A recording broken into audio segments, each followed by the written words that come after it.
welcome to CERTAMbayan Live. We will be starting in a few minutes. Please stand by.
Stewardship is something that we deeply value.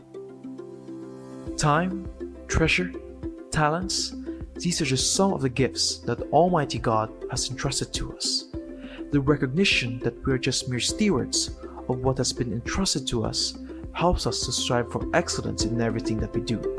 It helps us understand our responsibility to the people around us and the world that we live in, and how we can change the world to be a better place for everyone. Embedding the concept of stewardship in a core DNA helps us to uphold our core values. These are stewardship, teamwork, entrepreneurship, passion, and synergy. All our businesses are built on the premise of values. We believe that when values are prioritized, everything else follows. To be passion-driven. As good stewards, we're passionate about what we do, and such is shown in the service and products that we deliver and the returns to our stakeholders. To be entrepreneurial and to be excellent in our business. As good stewards, we seek to find business opportunities and maximize the existing potentials of the businesses we are in.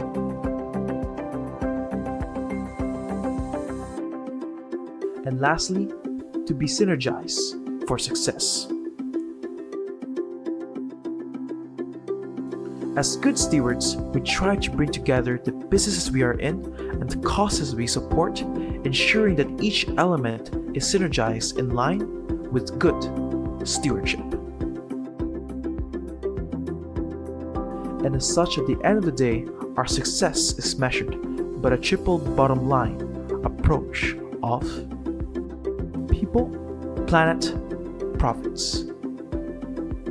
We seek to be good and excellent stewards of what God has given us. We are Zana Holdings Corporation.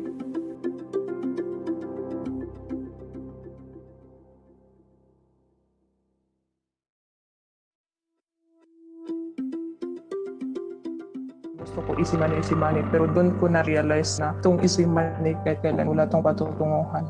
My experience that if people are very flashy and the deal is too good to be true, then it's too good to be true.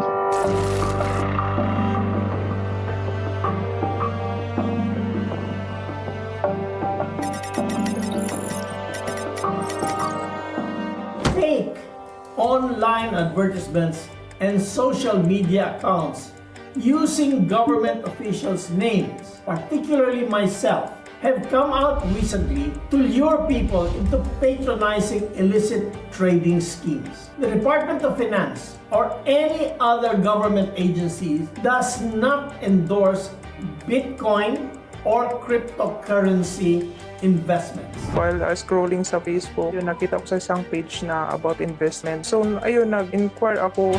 We were very excited because he will promise you a Bitcoin at a very low price. He does have some real legit Bitcoins, so you will believe him.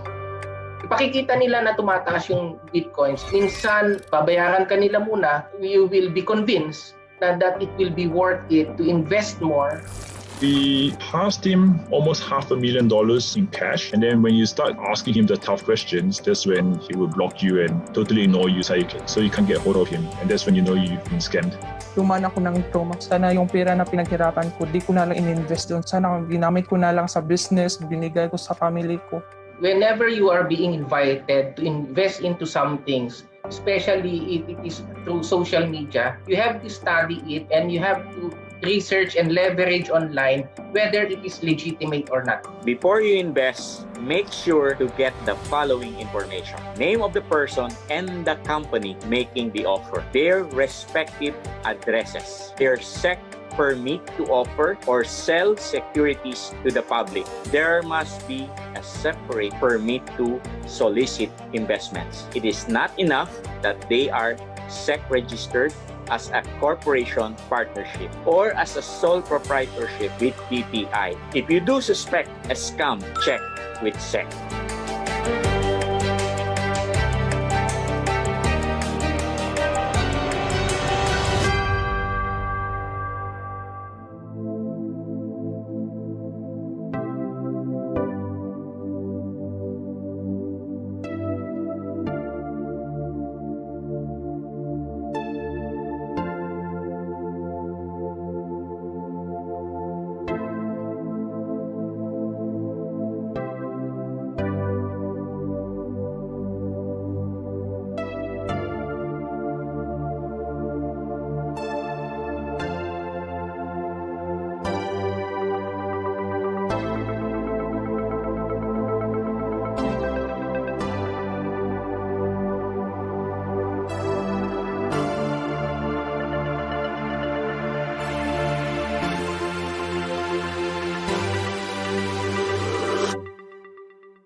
Okay, magabi.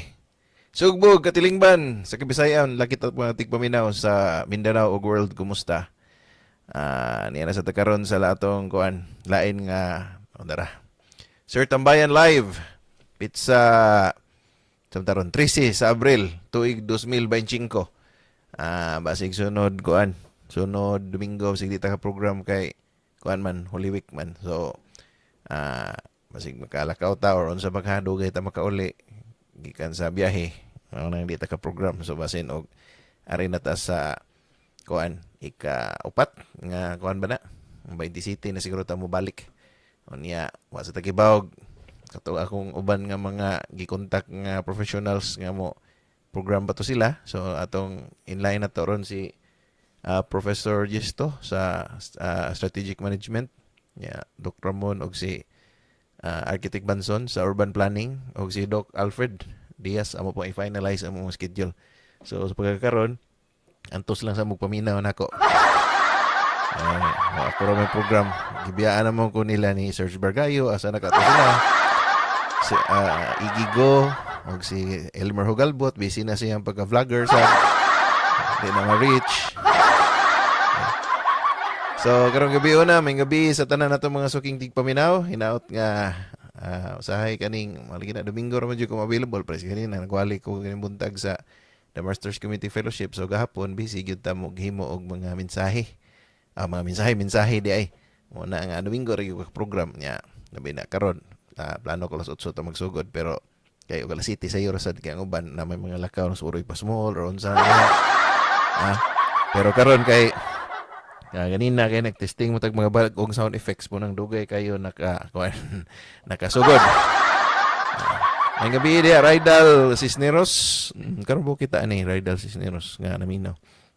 Randy Andales Manggubat nga way puas or way puas kaning way paglubad sa pagpaminaw. Musta di aran sa Quezon City. May init nang kuan kaning bugnong lugay nun, no, sa politika.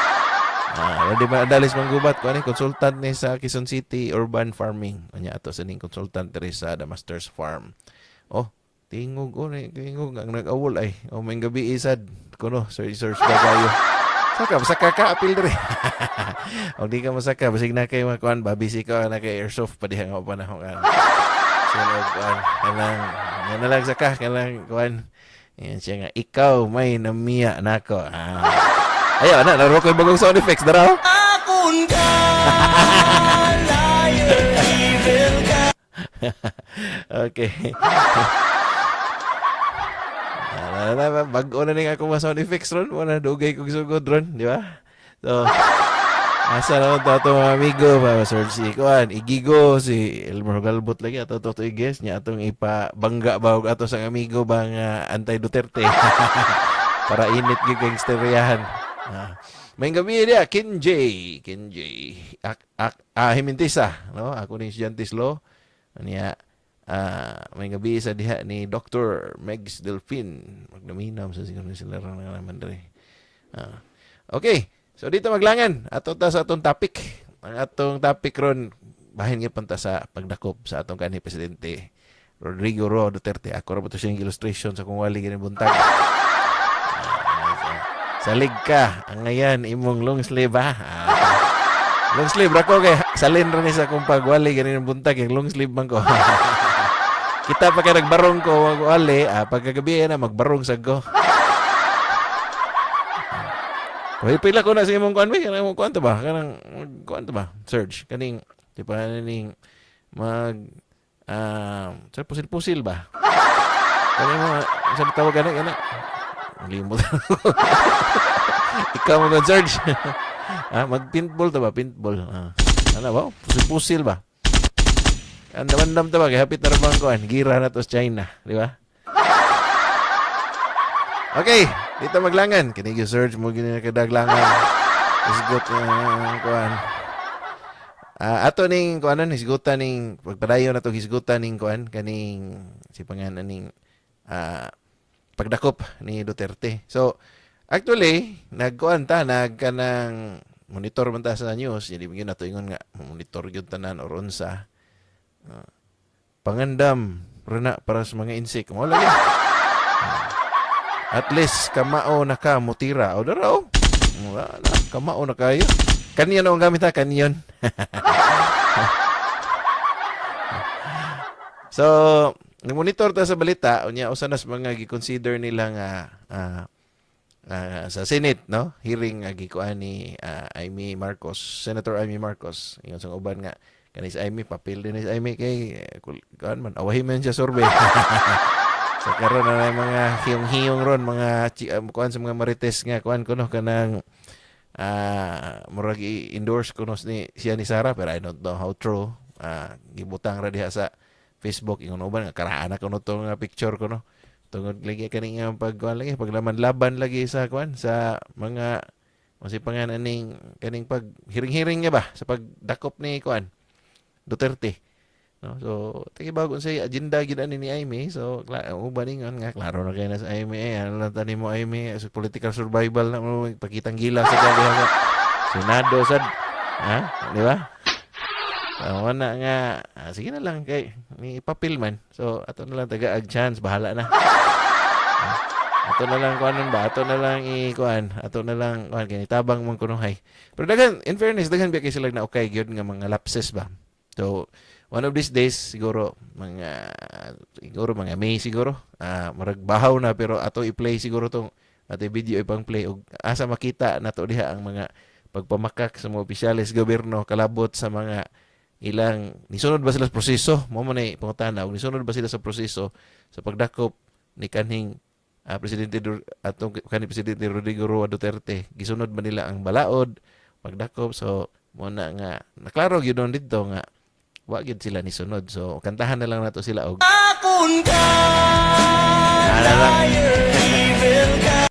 Okay, so muna nga padayon ta sa atong pag-discuss. Di ta maglangan mo ni atong i-discuss karong gibiyo na. Actually taas ni siya, 17 pages ni siya. So di lang ta mo ato di lang ni nato humanon kay basig mahutdan ta og kuan, hutdan ta og time no. Mahutdan time, mahurot atong oras, mahumantag mga alas 3 kadlawon. Tugtugan ni sigil na ta gisgot ani. Okay, so kani siya gisuwat ni Attorney Alexis Medina usa ka constitutional law professor sa PUP, Polytechnic University of the Philippines. And title is mo ni siya, no? Enforcing an ICC arrest warrant in Philippine jurisdiction. The pursuit of accountability must yield to the rule of law.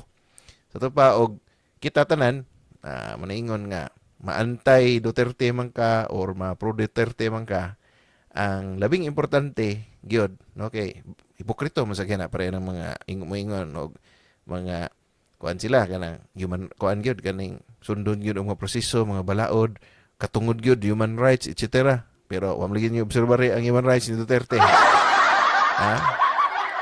Maantay or ma-pro Duterte ka, importante gyud kayo nga sa pag pursue nato sa accountability sa atong nagtuog gyud tag naipatulubagon si Duterte sa iyang war on drugs kinahanglan kana siya tanan nga mga atong buhaton at mosundo nato ang gitawag og rule of law. Sundo nato ang balaod. Kay ug di nato sundo ang balaod, iyahay na lang tagpalit og pusil pareani ni Serge Bargayo nga nindot kay daghan kay siya kuan diha mga pilit gun nga.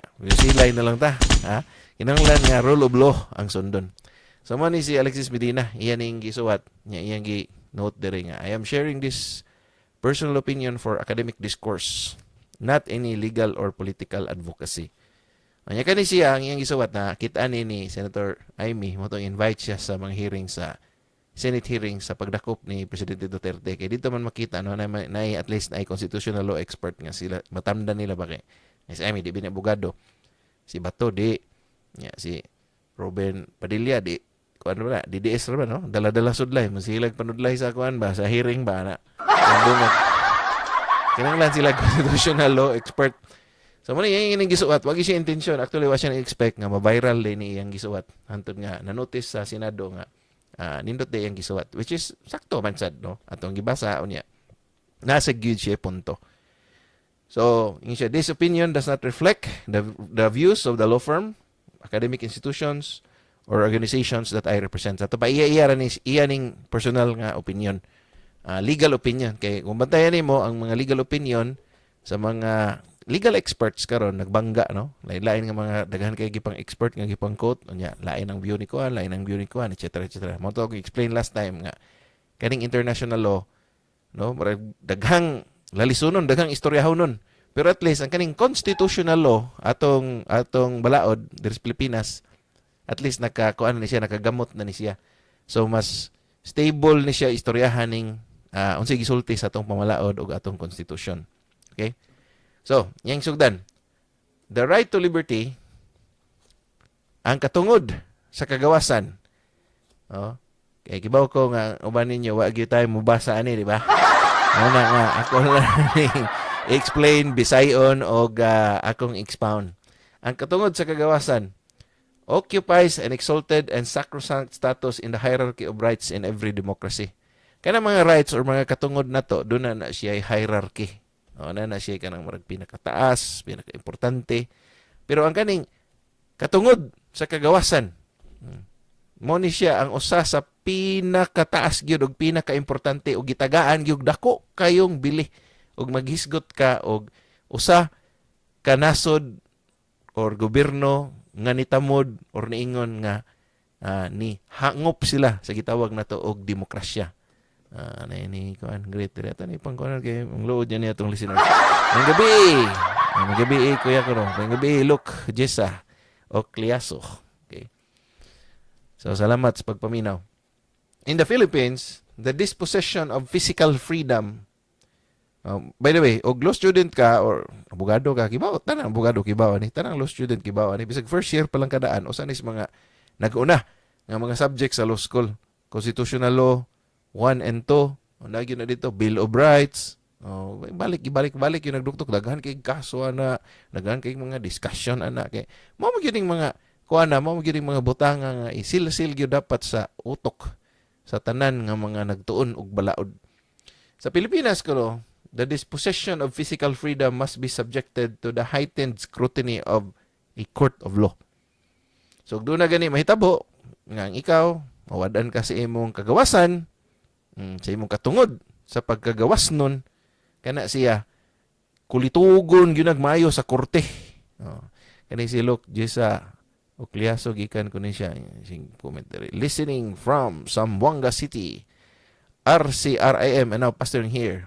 Here, this is helpful kayo kaya. Salamat kayo, Luke, nga na kuanin nimong helpful. Uy, Zamboanga City. Yung mga Buenos Tardes dia sa Zamboanga City. Kibaw man ko mo Spanish anan kay kuan biya ko half Spanish sardines. Half Spanish sardines. Mga gabi dia, Luke. Salamat sa atong pigpaminaw niya. Palihog lang kog share dia sa atong kuana, atong kuan kay public education man ato asad no. Salamat kayo sa pagpaminaw hinaut nga nakatabang diha ni ninyo og sa imong members, ma-share ni ninyo para sa tanang mga Pilipino makibaw silang katungod. May gabi dia Pastor Nano, good evening. Attorney, gwapo, simpatiko. Ikaduhara ko nimo. Ikaduhara ko nimo Pastor Nano. May gabi dia sa tanan nga nagpaminaw atong members diha, the Master's Community Fellowship, Kandulawan, Kabangkalan og Kandulawan. Uban sa kining maabtikon nga atong nagdala diha nga nasa ni sa atong main church Pastor Renan Nano ug iyang kapikas sa kinabuhi Russell Nano. May gabi ninyo diha ug sa atong mga Onesimus boys. Tanan sa mga membro sa Damascus Community Fellowship Church, Dumlog, Kwaming, may gabi ninyo diyang tanan. Okay, when the right to liberty is at stake, ug kaning katungod sa kagawasan, ma-threaten na gani ni siya, the intervening wisdom of a Philippine Court of Law is imperative. No? Natay mga remedy ana. Basta nga hilabtan na gani atong kagawasan, no? Ang katong katungod sa kagawasan. Okay ba mo nag-ingon sa Article 3 Section 1 sa Bill of Rights, di ba? Tanang law student memorize gyud na og di ka law student, og memorize law student ka di na memorize, hagbong gyud ka. Ha? No person shall be deprived of property, liberty. Di ba? Without due process of law. Mo gyud. Why tao nga pwedeng mahikawan sa iyang life, iyang kinabuhi, liberty, iyang kagawasan, property, iyang mga material nga butang, mga unsa na diha, mga ari-arian, yang mga gipangangkon ning kalibutan na, ug walay gitawag og due process of law. Di obserbaran ang paagi or proseso sa balaod usa ka tawo mahikawan anang mga butanga. Diba? So from the issuance of a warrant to the final decision to condemn an individual to detention, imprisonment, or exile. Dili lang pataka nga kwaon ang imong katungod sa imong kinabuhi. Katungod nimo sa imong kagawasan. Katungod og asa ka magpuyo, etc. etc. Og walay final, no? From the issuance of arrest to the final decision to condemn an individual to detention, imprisonment, or exile. This is the guarantee of due process under the Constitution.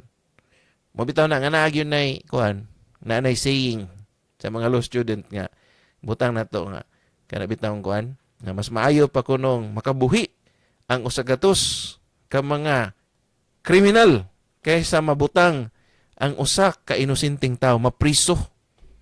Ingon na ka-importante na kabugat ning konsepto sa due process. Mo nang naay due process para ma-ascertain, para masigurado ta nga ato gyud di ay gihikawan sa iyang kagawasan.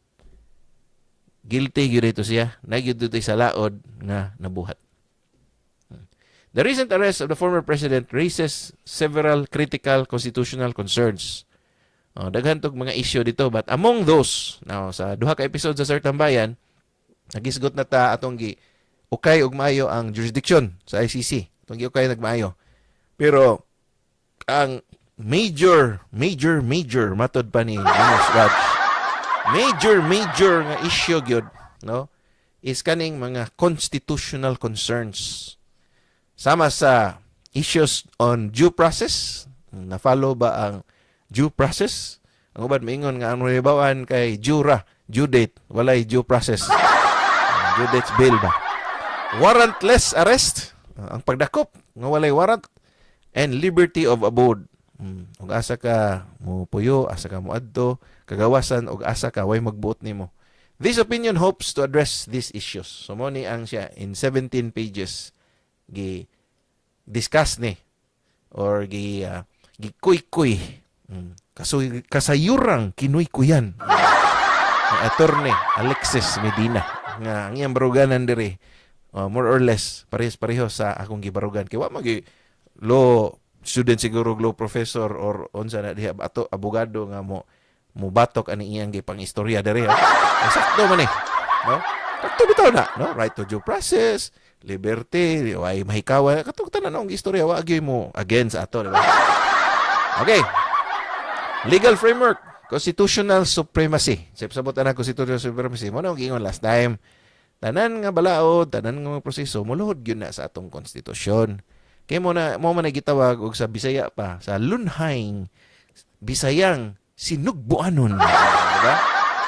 Tawag na nato batakang balaod. Adto gyud na makalansang tanan, adto gyud na duluhod didto tanan. Na gani balaod nga di muluhod didto awa na mag-declared nag unconstitutional. So ang tanang mga proseso, mga balaod, mga pamaagi kinahanglan nga muluhod gyud didto sa konstitusyon. So na gani unconstitutional nga balaod ipasa ang Senado, ang Kongreso, di gyud mahimo gyud nang dili mo pasar na siya or nabalaod na siya, pwede na siyang maibot sa iyang estado isip sa kabalaod. So mo na siya gitawag og constitutional, the doctrine of constitutional supremacy.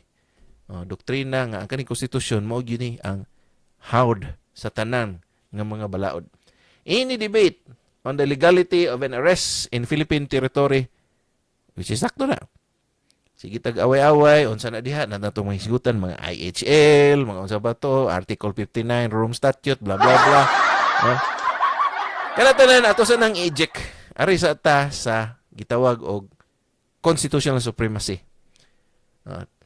Any debate in the legality of an arrest in Philippine territory, kay diri man gidakop si Duterte, di ba? Must begin with the highest law of the land, the 1987 Constitution. The Constitution remains supreme over and above any treaty. So mo na siya. That is the doctrine of constitutional supremacy. So kamo mga estudyante nako diri sa international sining CERTAMbayan College of Law paganaman mo kay exam tani og amidst the intense partisan debate on the provisions of the Rome Statute of the International Criminal Court, kaya mo man hilalisan mo ni kaya niingon si Justice Kuan, niingon si ICC accredited lawyer Kuan, nga niingon ang Rome Statute, niingon si Dean Moning, mo ni ana kaya wala na. Pero one important point may have been obscured in the haze of heated exchanges. Sa kagrabe, sa kainit, sa pagkulukabildo, sa bugnong kuan diha, dili bugnong lugay nun, lain sa bugnong lugay nun. Aron naman ang Mayo. Sa kainit sa diskusyon o pagkulukabildo, kalabot aning butangan, murag nalimtan ang constitutional supremacy. Any discourse on the legality of an arrest of a person in Philippine territory must begin with the most basic, most paramount, and highest law of the land. Nalimtan ni ang pinaka-importante nga balaod sa atong katilingban nga mao ang 1987 Constitution. Okay? Kani siya, iya gining warning Constitution, kaya iya gining maestro ko siya constitutional law, good, di ba? Okay? Now, atong banayonon. The Constitution remains supreme. Supreme, good. Section 4, sa paragraph 2, Article 8, over and above any treaty or international agreement. Bitaw. Usa-usa pa na. Kasi kinsa pa na dihang nagsabot-sabot dihang mga tawhana na. No? Ang sundon, Constitution, good. Such as the Rome Statute of the ICC or International Criminal Court. This supremacy impedes any invocation of any international agreement to justify disregard for constitutional strictures.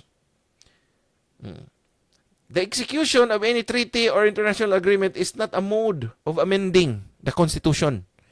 Dili ang unsay kasabutan diha mao na nooy magdiktar og unsay gisulti sa Constitution. Ang Constitution may magbuot. Dili kay unsay gisulti sa any international agreement. If the constitutional imperatives for arrest, detention, and forcible exile of a person have not been complied with, then such arrest, detention, and banishment are invalid. So, ang pagdakop, ang pagdetiner, ang pagpakagyo o pagpalagpot sama sa kidnapping nga nahitabo ni Presidente Duterte, ug wa gani natuman diha ug unsay gisulti sa atong konstitusyon, invalido gyud na siya. Illegal, di ba? Illegal. Kuya, nakikog sound effects ron. Ano na kog true. Okay.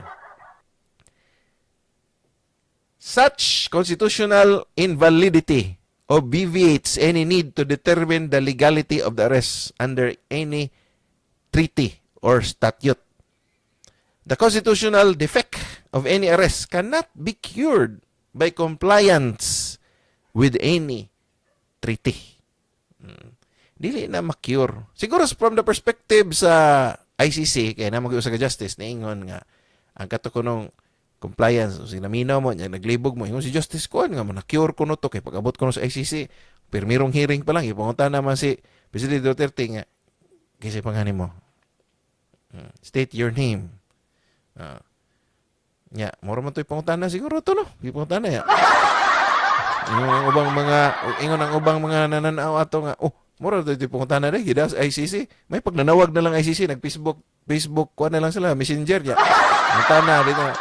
Okay, manawag tang kuan ba Presidente Duterte, ikaw si pangalan, state your name, Rodrigo Duterte. Manang hearing. Still pagyud nga kuan nga ipadasya dito sa ICC nga moro man dito ipangutana. ang ilag yun siguro daon ang nagdakop ba ang nadakop nila kuan ba gito si Duterte pa gito. What if si kuan to Bato de la Rosa to nya nagpa Duterte lang. Kami kalibutan nila be. Nagwig to si Bato de la Rosa. Ito ilag yung klaro si Duterte ba gito. Okay? So kana siya from katong ingon sa usa ka justice from the standpoint of ICC na siya nga ay matod ba yung opinion nga na-cure ko no any defect in the arrest, pero from our perspective there is Pilipinas wa na to na-cure oy. pagka-cure ana. Di ba? Di gyud na ma-cure. Kay it is unconstitutional. Di gyud na siya pwede ma-cure. Thus, the first, mabitaw na daghan kayo, no? Ato madunggan, daghan kayo og mga kaso pending sa court. Kunya, sayang kay ang mga properties, sayang kayo ang mga gamit, kay di gyud magamit, no? Di gyud makuan, mahog na lang masayang kay nga naman unconstitutional or against sa morning balaura, etc. So di gyud daghan gyud makuan kay di man gyud ma-cure. Thus, the first and foremost questions should be, what are the requirement mo ni ang pangutana? Unsa man di requirement or gikinahanglan sa usa ka balido nga pag-aresto, pagdetener o pagpalagpot sa usa ka tawo gikas Pilipinas sumala sa atong batakang balaod. Were these requirements satisfied? Natuman ba ang gi-require? Natuman ba ang gi-demand? Natuman ba ang gisulti sa atong balaod? Nga angay tumanon sa atong mga sa gobyerno, mo ay nagdakop, mo ay nagpalayas di Duterte, mo ay nagkidnap, natuman bagyod nila. Okay? Kaya basig at the end of the day, mingon sila ani nga, uy, sorry lang kayo ha, onya. Nagyud kumuusap, kausan na lang. Lisod kayo, nga mingon na lang di na gyud kumusab, kausa na lang, di gyud na pwede in town. Kinahanglan nga atong tan-awon o kaya di man pwede nga, sorry lang kayo ha, sorry lang kayo, to ana gyud taon siya sa ana gyud tay mahimo ana. Sorry kaya. Kaya General Torre atong hearing nga igo na lang niingon nga, aw, wala man ako gi-consider ang iyang doktor mo na, pero nanawag man si Duterte niya, okay ra man kuno siya. Pag-abot niya, okay raman to siya. In essence, mariningon siya ba? Storyahan pa man na to nga, okay man diya siya. Paglanding, wala man siya naunsa. Sa man yung story, oy.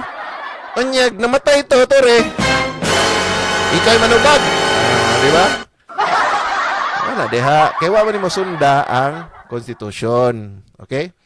Now, the constitutional standards, the right against unreasonable searches and seizures.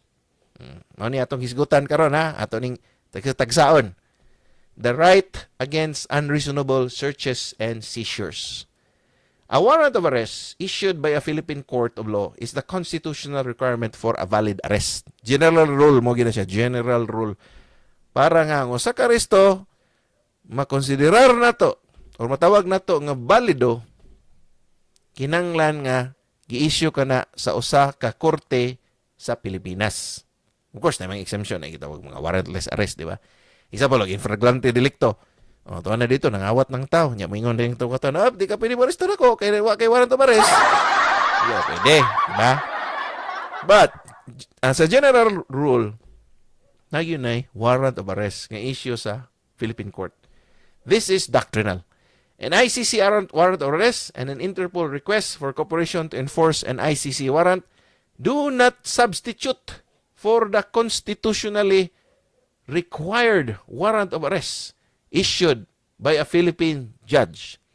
The ICC and Interpol are not judges with judicial power in the Philippines.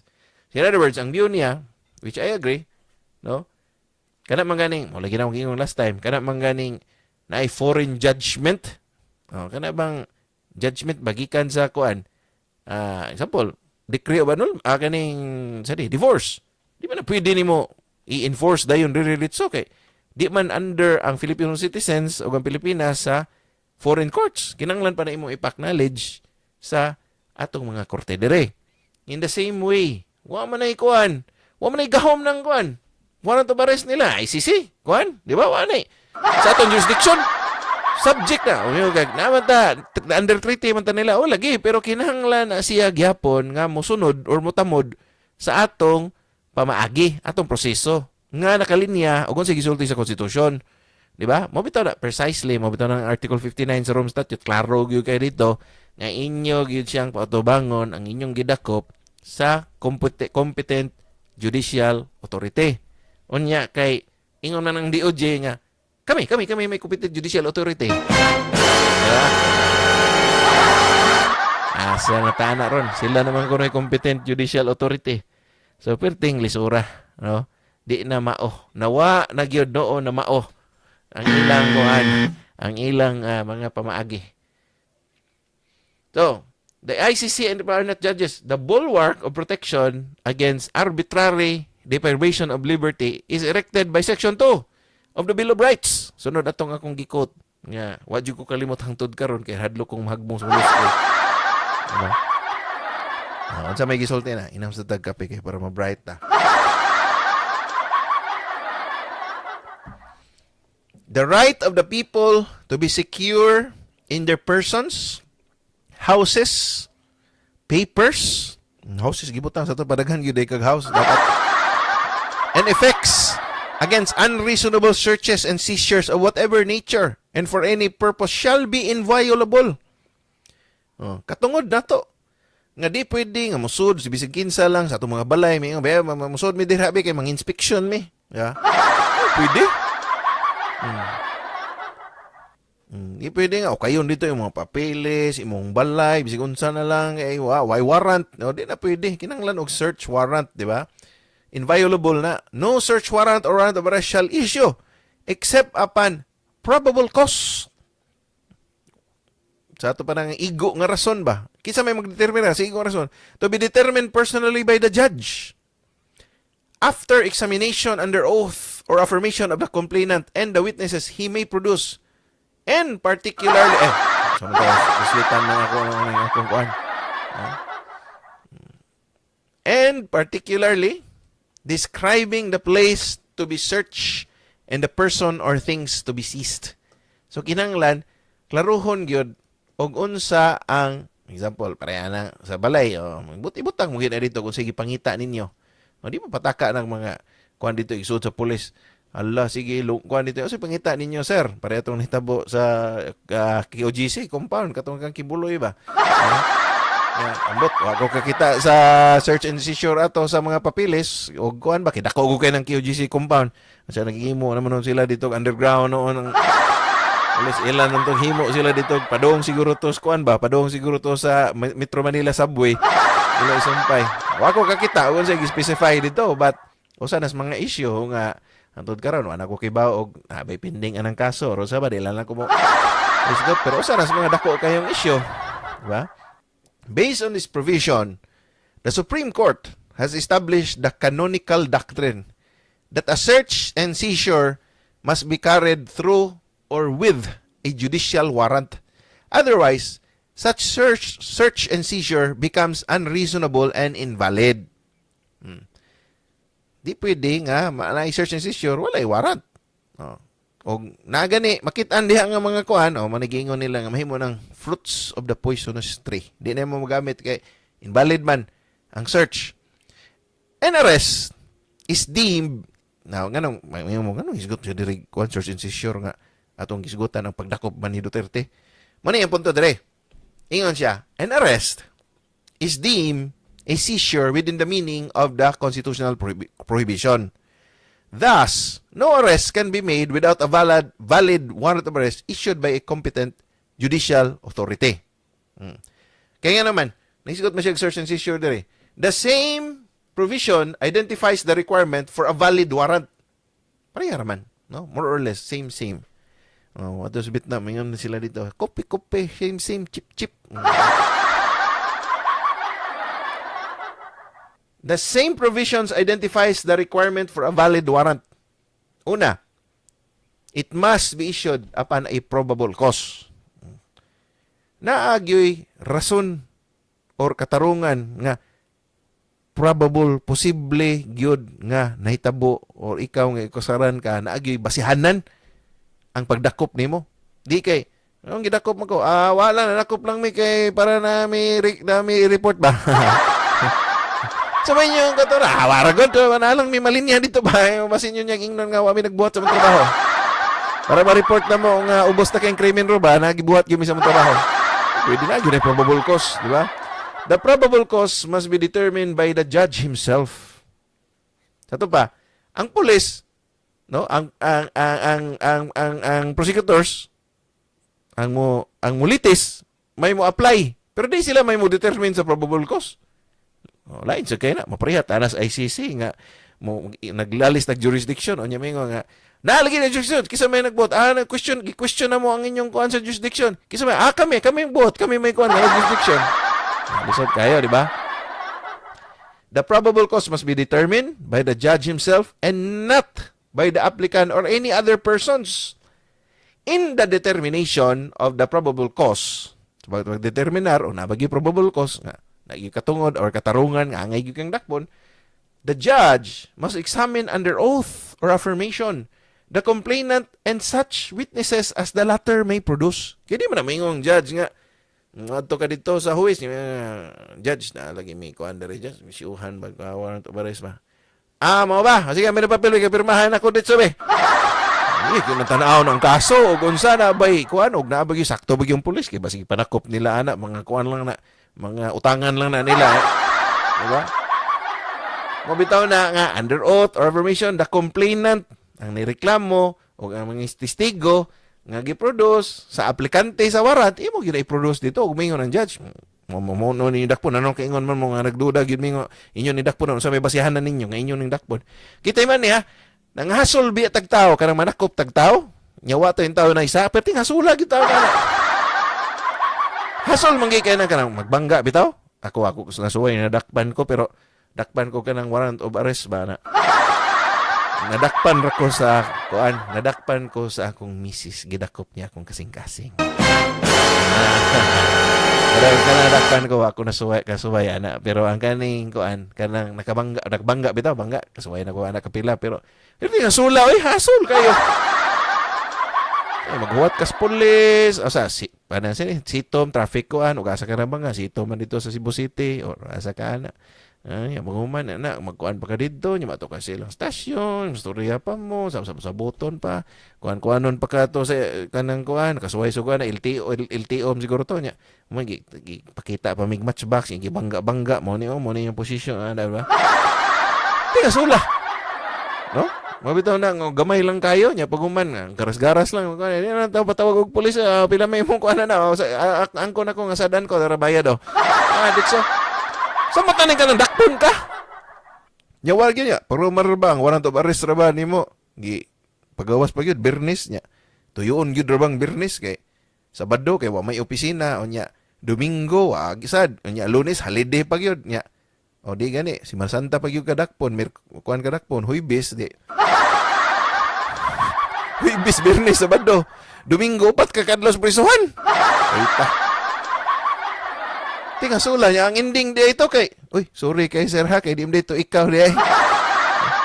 Nga mo, buwan god mo yan, di man, nasayop. Diba? Muna nga kinanglan yun nagklaruhon, o kinsa ng dakpo ninyo, nabag yung probable cause na siya, yung judge mo isyo na, di gid magpataka. Dawaran, kay, more betag, ibutang ko noon nila, ang ilang kagulingon, sa gidakop nila, o lalim ba na. Awarang-arang, halag na isa, gyutong tinood. Yagwag yun to isa. Perting luyag yun, di ba?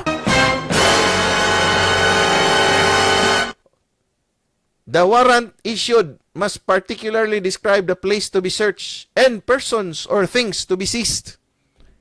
Klarohon, yun na. Isuwat dito. Ngamay mo dito ka. Dakpa ng naka-green og t-shirt. Ruhan na ninyo o kinsa. No, of course na may mga jando nga mga kuan kay labi na kuan nila o kinsa nagbuhat sa krimen pero kana klaro gyud na kay di ba na may mga jando gyud kay wanta kibaw unsay kuan ana o kinsa gitong mga tawhana to pero klarohon gyud na og klarohon gyud na siya. Okay? Obviously, the constitutional requirement of judge issued warrant contemplates a judge of a Philippine court of law. So, presumably, kay naghisgot ang konstitusyon o ang pag-issue sa warrant, gi-issue sa usa ka judge, gipirmahan, gi-aprobahan sa usa ka judge nga judge sa Pilipinas, Philippine Court of Law, and not of a foreign state or tribunal. There is no constitutional grant of judicial power within Philippine territory to any foreign sovereignty or entity, much less to the ICC or the International Police. Huwag na recognize ang ilang jurisdiction, ilang warrant of arrest. it's a mere scrap of paper from our perspective. Unless, og dili na siya tan-aon sa usa ka huwis, mabitaw na lagi ang Article 59 sa Rome Statute, giklaro gyud dito, nga danon gyud siya sa usa ka competent judicial authority. Kaya wala lagi na sila kuan ana. Sabay kuan na ilang crap of iluram na sa atong kuan. Di ba? Sa kalibutan na to og atong papel nga gi-print dito og unsa ra to nagharbang mayoron mo Photoshop ra ba og mahimo-himo kuan. Oh, klaro na sa huwis dadon gyud na dito, di ba? The ICC and Interpol are not lower courts established by law. Granted judicial power. Article 8, Section 1 sa Constitution on judiciary ni. The decision of the ICC and Interpol are not subject to the review of the Supreme Court. Kay, og di ko na nimo i-comply, og gusto gisulti sa Article 59, which is nisunod siya sa dapat sa atong Constitution, ang Rome Statute, mabito nang gi-approve sa atong Senado, kay, why objections ito Supreme Court, kay, presumably, ang presumption is, ang kasabutan, kaninga kasabutan, sa Rome Statute, wa ni siya violation sa atong Constitution. Di ba? Kay, ini na siya, og gusto gisulti dito, no, nagani lapses ana na mga problema ba? Di biya na nimo ma-preview Supreme Court sa mga taga ICC imong ikihaon dito sa atong Supreme Court. Diba? So ilabot sa atong Supreme Court sa ICC, di ba? In the same way, isip kabot ang ICC sa atong Supreme Court. The judges and personnel of the ICC and Interpol are not subject to the administrative supervision of the Supreme Court precisely, di ba? Di man na sila ingon ni Supreme Court nga kamo ICC ba murag sayop na inyong gibuhat na inyo lang gidawat na sa Duterte nga gikidnap man na siya diri sa moa. Pwede ang Supreme Court moingon nga kamo gobyerno ba kada imong gibuhat ninyo na ang constitutional na di na maayo nya pagman failan tog mga criminal case tong mga kuan apa buti og mapilde kuan kidnapping or sa mga kosuhan. Pwede na sa ato Supreme Court. May jurisdiction sa mga Filipino citizens. Pero yung katong ICC judge ato tong gihaon ba sa Supreme Court. Sa ilabot sa Supreme Court. Di sila ma-subject to administrative supervision of our own Supreme Court. And their salaries are not fixed by Philippine law.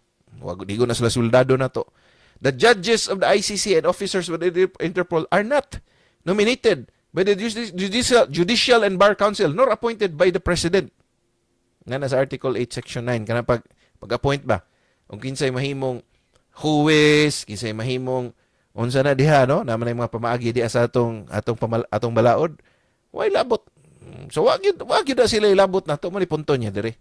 In short, taas na kayo siya explanation, pero in short, the ICC or Interpol is not a court or a judge within the contemplation of Philippine law. Logical raman na. Wingong isgot gayang balaod diha og kuan, mali gito. Ato pag-hearing sa Senate sa buhing napasiya mga. Di bangkot ka ng kaning kuan dire kay question ba to si kisa to ambassador kisa to katong hapit ta contempt ba.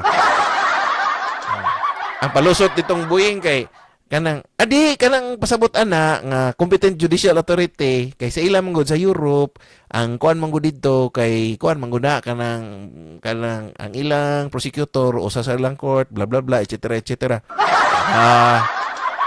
Kaklaro anang competent judicial national gani di ba? Palusot pagyug kay ilon be. Okay, neither can a foreign warrant command any force and effect in the Philippines. As such, overreach is inconsistent with international law, principles of sovereignty, territoriality, and non-intervention. Kani siya, dili lang ni local law, but also this is international law. Mga prinsipyo nga, ang matag nasod, doon na soberenya. Kada nasod, labawng makagagahom na sa iyang teritoryo. Di na nimo pwede nga mapilabot ka diha para gibuhat sa ICC. Para gud na to nga kitay hari-hari sa atong balay pero atong Mrs. gyud mo ay pinaka-hari gyud. So mo na territorial non-intervention, di mag-apil-apil. Malipay buguta ato silingan mag-apil-apil diha sa tuwa. Thus, an ICC warrant or an Interpol request for assistance. O bitaw nang gitawag ra na siya request. Dili ta obligado nga mo kuan na. Di ta obligado nga mo kuan na kay nga naman request ra na. An ICC arrest warrant or an Interpol request for assistance to enforce an ICC warrant does not substitute for a arrest warrant issued by Philippine court. Mo na yang gi-argue diha. Unsa may labot sa ICC? Sweldado din na sila. Sa kuan, ginominate din na si Judicial and Bar Council. And so on and so forth. Yang argument sa ato ng nilabay nga pages nga taas kayo nya iyang gi-conclude og in short. The warrant requirement is subject to several exceptions. The instances, mo na yung giingon. Warrantless arrest. Ano na exception? In flagrante delicto, arrest. Gidakop, scene of the crime, na diha, nag-commit ang scene of the crime. Ni-commit ba? On the act, dili scene of the crime. On the act. Diha sa akto gyud. Ngita pa rin nag-warrant of arrest ang kriminal. May pa rin nga, wag di ka kadakop na ko. Nang hold up ko diri, pero ka kadakop. Kaya wag kayo warrant of arrest. Pwede ka in flagrante delicto na. Hot pursuit arrest. Nanulis sa bangko, niya nidagan ang kriminal. Niya yung kriminal, di mo kadakop kayo. Wag warrant of arrest. Waka kita ang pulis nga nanulis sila sa bangko, pero paklaro kayo kaya alarm naman niya pag umananagan sila. Buko na yun. Escape prisoners. Kana, na-priso na. Pag umana na, naikyas. Kinanglan pa rin ang warrant of arrest. Diba? Executive warrants for deportation of aliens. Kanang mga Martians, ET. Ano?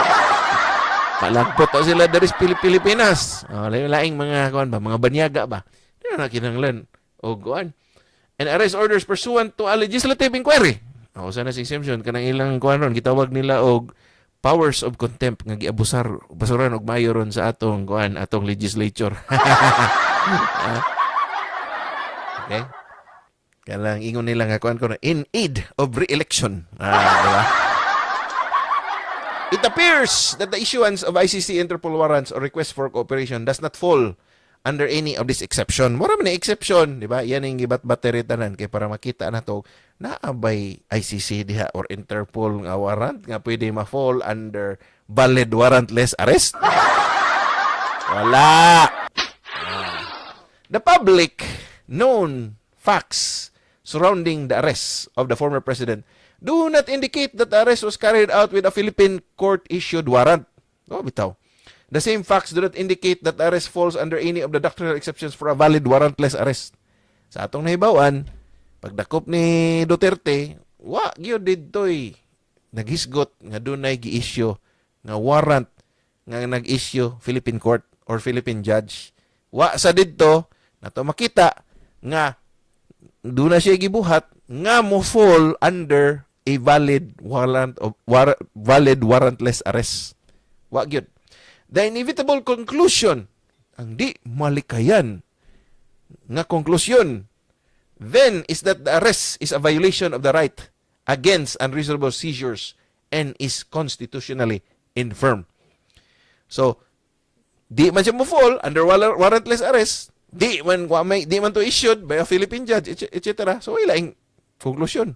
Kung dili, ang pagdakop sa atong kanhi Presidente Rodrigo Duterte, usa ka to ka sayop, dakong sajup, og again sa atong batakang balaod.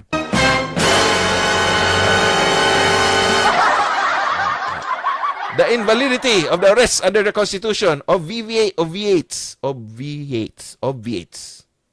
Constitution obviates any need to determine whether the arrest is valid under any treaty. Invalid na gani, kaya fall under the Constitution. Such as the Rome Statute, the strictest compliance with any treaty will not cure the constitutional defect of an arrest. So katong ilang excuse nga, wa man ni jurisdiction ng ICC. Yan yung mga gidakop. Kay ni tuman ramami sa Interpol, kay liso na kay di na tutubanog, natay hangyo dito ba? It does not cure the constitutional defect of this arrest. Okay? Now, padayon ta. The right to due process. Number 3 naman, Di na lang ni natutiwason kay nagkalawom naman ang kagibion. Nya kasaban ako sa kong asawa, mura ba ni hari-hari diri sa mong balay ra ba? Isgot na diri soberente ang akong asawa, mura ba soberente diri sa mong balay?